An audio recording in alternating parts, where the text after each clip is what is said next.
Hi friends, welcome back to our channel Lakshmi M tips. మేమైతే ఈరోజు మా లంచ్లోకి పాలకూర, ఆనియన్, వెల్లుల్లి కారం అయితే చేసుకొని తిన్నామండి. చాలా అంటే చాలా టేస్టీగా వచ్చింది. మీరైతే ఈరోజు మీ లంచ్లోకి ఏం ప్రిపేర్ చేసుకున్నారో కామెంట్ చేయండి.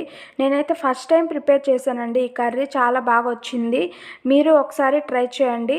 ఈ కర్రీ ఎలా ప్రిపేర్ చేయాలి అనేది నేను లాంగ్ వీడియోలో అయితే పెట్టున్నానండి. మీరైతే తప్పకుండా ఒకసారి అయితే చూడండి.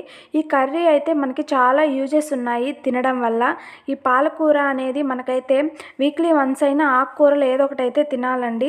వీటి వల్ల మనకైతే చాలా విటమిన్స్ అయితే వస్తాయండి. పాలకూర, ఆనియన్, వెల్లుల్లి కారం ఎంతమందికి ఇష్టమో కామెంట్ చేయండి. మేమైతే ఫస్ట్ టైం తిన్నాము. అప్పుడే మాకైతే చాలా బాగా నచ్చేసిందండి. 2 పెద్ద కట్టల పాలకూర అయితే తీసుకొని నేనైతే ఈ కర్రీ ప్రిపేర్ చేశానండి. ఎంత తక్కువ వచ్చిందో చూడండి.